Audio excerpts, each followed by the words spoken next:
पहले अपने लीडर को बाहर निकालने वाले हैं, अपने लीडर के लिए बोलने वाले हैं। सबसे पहले तो वो बाहर आए, उसको उस कुर्सी पे वापस भेजना जो उसका हक है, वो उसी को सूट करती है, उसको वहां पे होना चाहिए। तो असेंबली में जाने का पहला मकसद ये है कि वजीर आजम इमरान अहमद खान नियाजी हो। से इमरान रियाज खान को 4.5 महीने गायब रखा इन्होंने। हम दुआएं करते थे या अल्लाह मियां वो जिंदा हो बस।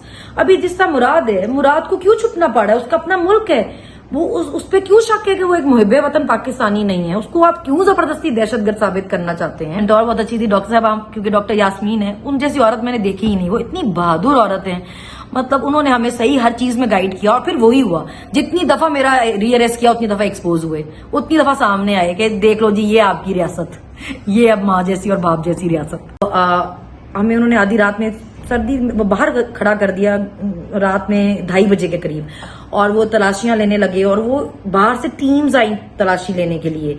कुछ समझ नहीं आ रहा था कि हो क्या रहा है और किस बात की तलाशी है। तो वो बहुत अजीब था हमारे लिए, बड़ी मुश्किल थी वो रात। और बाद में पता चला जिनको शक था हमने कोई मोबाइल छुपाया हुआ है कहीं से। तो फिर उसके बाद तो और सीखा मैंने जेल से ये कि अगर आपकी फैमिली सपोर्टिव हो ना, आपको पता हो कि आप हक सच के साथ खड़े हैं, तो आपको भागने की जरूरत नहीं है, आपको छुपने की जरूरत नहीं है। आप मुश्किल टाइम भी हो ना, वो गुजर जाता है। वक्त की जो सबसे खूबसूरत बात है ना, वो ये है कि अच्छा हो या बुरा वो गुजर जाता है। तो जेल से हमने यही सीखा कि बस उम्मीद रखनी चाहिए, मुसलमान को कभी उम्मीद नहीं छोड़नी चाहिए। हमें हमेशा जब भी हम कोई डिसाइड होते थे ना, तो हमें डॉक्टर साहब कहती थी कि क्यों तुम्हें क्या अल्लाह पे यकीन नहीं रहा? क्या तुम्हें उस पर यकीन नहीं है कि जो अल्लाह है कि वो इंसाफ करेगा और सही वक्त आएगा? तो हम कहते थे नहीं। वो कहती थी क्या तुम्हें किसी ने बताया नहीं कि मैं मायूसी कुफर है? तो तुम लोग कैसे मायूस हो जाती हो? क्या अल्लाह पे भरोसा नहीं रहा? तो जेल में हमने ये सीखा कि मुश्किल वक्त गुजर जाता है, अल्लाह मदद करने वाला होता है, और वो इंसाफ जरूर करता है, चाहे देर से करे, लेकिन होता जरूर है ना। मेरा पॉलीग्राफिक टेस्ट हुआ है 2 बार ना, तो 2 बार उन्होंने जब हमारा हुआ तो उसने मुझसे एक सवाल पूछा इसमें कि अगर आपको किसी पैसों के बदले, मतलब अगर आपको वो कहें कि जितने पैसों के बदले आप छोड़ दें ना, ये आप नुकसान भर दें तो हम छोड़ देंगे। तो मैंने उनको कहा मैं इनको 1 रुपया ना दूं, मैं क्यों दूं इनको 1 रुपया जब मैंने कुछ किया ही नहीं, मैं क्यों दूं? उसी तरह इन लोगों का मैं 1 रुपया ना लूं, अपने बच्चों को हराम खिलाऊंगी तो वो कल को सही कैसे निकलेंगे ना? तो मैं जैसा भी खिला सकूं अपने बच्चों को जायज खिलाऊंगी। किसी के पैसों में मुझे बिल्कुल कोई इंटरेस्ट नहीं है। अल्लाह, मेरी अम्मी कहती होती है हमेशा अल्लाह से दुआ करनी चाहिए कि वो हमेशा देने वालों में रखे, मांगने वालों में नहीं। तो मुझे किसी के पैसे की कोई जरूरत नहीं है। उनके, मेरे बच्चों का जो बाप है उसको अल्लाह सलामत रखे उनके सर पे। तो खान के साथ जो हम हैं ना, वो अपनी वजह से हैं, अपने लिए हैं, अपने बच्चों के लिए, अपने मुस्तकबिल के लिए हैं। तो किसी पैसे की लालच में तो कोई ये चीज हमसे नहीं छीन सकती ना। पैसा कितनी देर चला लेंगे हम? इस मुल्क का ठीक होना जरूरी है, बड़ी देर से खराब है, अब इसको ठीक हो जाना चाहिए। पहले अपने लीडर को बाहर निकालने वाले हैं, अपने लीडर के लिए बोलने वाले हैं। सबसे पहले तो वो बाहर आए, उसको उस कुर्सी पे वापस भेजना जो उसका हक है, वो उसी को सूट करती है, उसको वहां पे होना चाहिए। तो असेंबली में जाने का पहला मकसद ये है कि वजीर आजम इमरान अहमद खान नियाजी हो। पहला तो ये कि वो लिपस्टिक मैंने पहली दफा गुजरांवाला में लगाई थी, और वहां पे भी सारी खवातीन मेरे पीछे पड़ गई थी कि इसका नंबर बता दो। तो मुझे नहीं पता था कि मर्द हज़रात को भी उसके कलर में होगी इंटरेस्ट होगा कोई। मैक की है कलर, मुझे नहीं पता। मैं KPK नहीं गई थी, मैं अटक गई थी। ईमान ताहिर साहबा ने अटक अपने घर बुलाया था, उन्होंने अपने हल्के के लोगों से मिलवाना था, तो मैं वहां गई थी। और दूसरा, आपने मेरे से पूछा कि हम क्या करने वाले हैं। हम खवातीन के लिए, देखे मैंने अभी भी सबसे पहले बात की कि आलिया के लिए भी, डॉक्टर साहबा के लिए भी और बीबी के लिए भी, कि आप मर्दों के साथ फिर भी आप लड़ाई लड़ें जो आपने लड़नी है, खवातीन को इससे बाहर निकाल दें। कब सबके घरों में माए बहनें बेटी हैं, कुछ तो लिहाज शर्म रहने दें। और आलिया के हस्बैंड आपको पता है कैंसर सर्वाइवर है, अगर किसी को नहीं पता तो मैं बता दूं। इसके बावजूद वो इतनी शदीद गर्मी में, सर्दी में, हर मौसम में अपनी बीवी के पीछे जगह जगह खवार होते रहे हैं। आपने लोगों के खानदानों को भी बहुत परेशान कर दिया है। इवन डॉक्टर साहिबा की एज का लिहाज कर लें, डॉक्टर साहिबा पे आपने कुछ 50 पर्चा किया दहशतगर्दी का, उनकी उम्र का लिहाज कर लें। और जो बाकी लोग भी हैं, इवन जो मफरूर भी हैं, सब छुपे भी हुए हैं, मुझे तो उनके लिए भी है कि ये कैसा मुल्क है जब अपने मुल्क में आजादी से नहीं रह सकते। और क्यों नहीं रह सकते? इसलिए क्योंकि किसी पार्टी के सपोर्टर है तो आपको आजाद रहने का भी हक नहीं है, आपको चुपना पड़ेगा उसके लिए भी। इतने, मतलब मैंने तो एक दिन ही देखा है कि मेरे अब्बू को वो कहीं जो लेकर गए हैं, तो मेरे लिए इतनी मुश्किल थी वो रात कि मतलब पता नहीं कहाँ ले गए हैं। तो जिनके प्यारे उनसे इतनी देर दूर रहे हैं, जैसे इमरान रियाज खान को 4.5 महीने गायब रखा इन्होंने। हम दुआएं करते थे या अल्लाह मियां वो जिंदा हो बस। अभी जिसका मुराद है, मुराद को क्यों छुपना पड़ा है? उसका अपना मुल्क है, वो उस पे क्यों शक है कि वो एक मुहिब्बे वतन पाकिस्तानी नहीं है? उसको आप क्यों जबरदस्ती दहशतगर्द साबित करना चाहते हैं? या बाकी भी जो लोग हैं, अभी जो मिलिट्री कोर्ट्स में लड़के हैं, उन्होंने मतलब आपने उनको 14 महीनों से रखा हुआ है, आप उनको कुछ बता भी नहीं रहे, कुछ कर भी नहीं रहे। उनका भाई सिविलियंस है, उनको आप क्यों इन्वॉल्व होना चाहते हैं? आप उनको क्यों लेकर गए हैं वहां पे? भी आम अदालतों में भेजे ना उनको। मतलब जर्नलिस्ट हैं, उनको पाकिस्तान छोड़ के बाहर भागना पड़ रहा है। जो अरशद शरीफ के साथ हुआ, मतलब जो सोशल मीडिया के साथ आप कर रहे हैं, किसी को तो बख्श दें, आप किसी को भी नहीं छोड़ रहे। मतलब इसके लिए हम तो बोलेंगे ना, मेरा तो मुंह खैर कोई बंद कर सकता ही नहीं है ना। मतलब मैं तो बोलूंगी, मतलब ज्यादती और जुल्म की भी कोई हद है ना, एक लिमिट रखें। हर कोई अगर मुल्क छोड़ के चला जाएगा तो इस मुल्क में किसने रहना है ना? अगर हम ही नहीं रहेंगे तो चल, तो फिर हमारे ही टैक्स के पैसों से रहा है ना। तो फिर जब ये सारी अयाशियां बंद होंगी, जब हम टैक्स ही नहीं देने के लिए रहेंगे इस मुल्क में, तो फिर कैसे गुजारा करेंगे ना? तो थोड़ी इज्जत करें उनकी जो टैक्स दे रहे हैं, मतलब जो अयाशियां करवा रहे हैं उनकी इज्जत करें थोड़ी।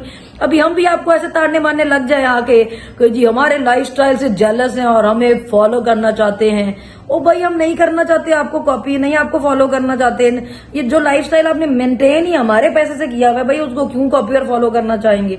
हम तो बस ये कह रहे हैं कि भाई करें अयाशियां हमारे पैसे पे, पर इज्जत भी कर लें भाई हमारी थोड़ी बहुत।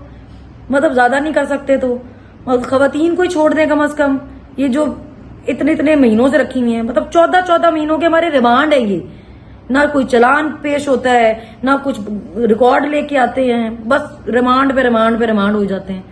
मतलब किसी को तो बोलना पड़ेगा। हम बोल रहे हैं, बोलते रहेंगे इंशाल्लाह। मैं तो बोलती रहूंगी, मैं तो कहीं नहीं जा रही भाई, इसी मुल्क में हूँ, चारों सुबह के लिए बोलती रहूंगी इंशाल्लाह ताला। देखेंगे, आप देखेंगे सब इंशाल्लाह। याद हो रहे हैं जब मेरा पहला रीअरेस्ट हुआ तो सब लोग काफी डर गए कि ये तो मतलब नहीं छोड़े, ये तो रीअरेस्ट भी कर रहे हैं। तो उन्होंने मुझे बुलाया, उन्होंने मुझे कहा सनम मेरी इतनी एज नहीं है, अगर मैं ये कर सकती होती, क्योंकि हमें पता था जब वो रीअरेस्ट करते थे तो वो थाने लेके जाते थे, फिर वहां फर्शों पे सोना और ये सब। तो उन्होंने कहा लेकिन अगर हम चुप के यहाँ जेलों में बैठ गए ना, हमने अपनी जमानतें रोक ली, तो ये यही चाहते हैं, ये चाहते हैं कि हम अब डर के चुप के जेल में बैठ जाएं, हम बाहर ना निकले, हम बात ना करें। तुम अगर कर सकती हो तो तुमने ये नहीं होने देना। तो मैंने कहा डॉक्टर साहब आप बताएं कि क्या करना है? उन्होंने कहा तुम अपनी जमानत मत रुकवाना, तुम ये मत कहना कि मतलब मैं मचल के नहीं देती हूँ या मैं वकील नहीं मेरा पेश होता, जमानतें करवाना अगर जमानतें हो रही हो तो। फिर मैंने उसके बाद अपने अब्बू को कहा अब्बू आपने नहीं घबराना, आप जमानत करवाएं, दोबारा गिरफ्तारी होगी ना कोई बात नहीं, हम देखेंगे। जितनी दफा गिरफ्तारी होगी ना, डॉक्टर साहब मैंने कहा जितनी दफा तुम्हें गिरफ्तार करेंगे ना, उतनी बार एक्सपोज होंगे, उतनी बार लोगों के सामने आएगा कि किस तरह पीटीआई को तोड़ने के लिए, उसके लीडर को तोड़ने के लिए इन्होंने औरतों को टारगेट किया, किस तरह उनको जेलों में रखने के लिए इन्होंने फेक केसेस बनाए, इतने लेम एलिगेशन लगाए हम पे। अब सोचे हम पे चोरी, डकैतियां, दहशतगर्दी और पता नहीं कत्ल सब कुछ है। मतलब मैंने तो कमर मशानी से असला भी चोरी किया खैर से, मतलब इनके मुताबिक। कमर मशानी मियाँ वाली का भी कोई बॉर्डर के साथ लगता एरिया है जहां पे सराइकी बोली जाती है, मगर वो सराइकी बोलने वाले मेरे उर्दू का कोई इंटरव्यू देके इंस्टिगेट हो गए और थाने जाकर उन्होंने असला चोरी कर लिया और वो मैं भी असला लेके भाग गई। पता नहीं मतलब ऐसे ऐसे तो एलिगेशन है हम पे। तो आप सोचे हम एक दफा हम थाने में बैठे हुए थे, तो उन्होंने आके पूछा कि हम 4 औरतें थी, तो उन्होंने पूछा आप भी पीटीआई, आप भी पीटीआई, आप भी पीटीआई, और एक और खातून हमारे साथ बैठी थी, उनको कहने लगे आप भी पीटीआई। तो वो आगे से ऐसे दोनों हाथ खड़े करके कहती नहीं नहीं नहीं नहीं मैं पीटीआई नहीं, मैं तो 302 में आई हूँ। तो हम इतना हंसे, हमने कहा कि मतलब पीटीआई में होना इतना ही बड़ा कोई गुनाह है कि वो 302 छोटा समझ रही है। मतलब वो जो कत्ल करके आई है उसको लग रहा है कि मेरा ये छोटा गुनाह है, मैं बच सकती हूँ, इन्होंने नहीं बचना। तो मतलब हमने तो ऐसा टाइम देखा, हम इतने ढीठ हम फिर भी नहीं डरे।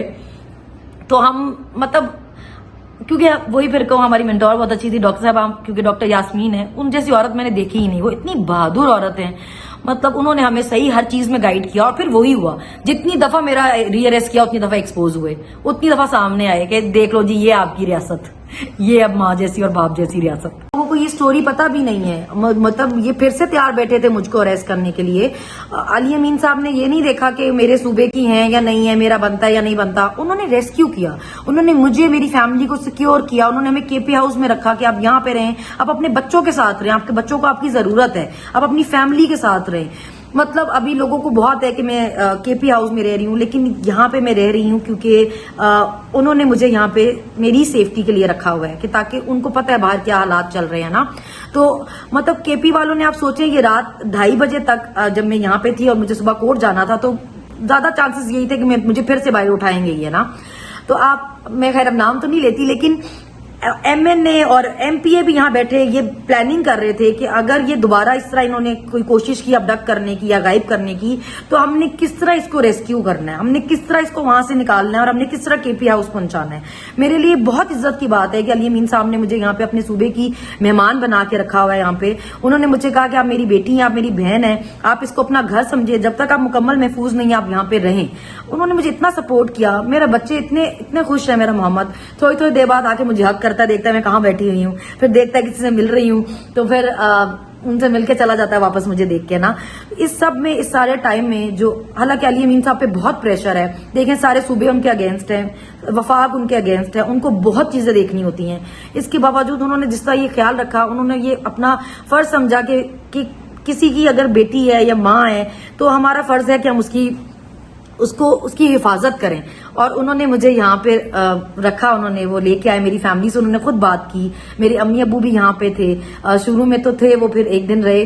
تو میں ان کی اتنی شکر گزار ہوں کہ میں آپ کو بتا نہیں سکتی. ان کی وجہ سے میرے بچے میرے ساتھ ہیں آج، تو میں تو یہ ان کی فیور بھول ہی نہیں سکتی کبھی.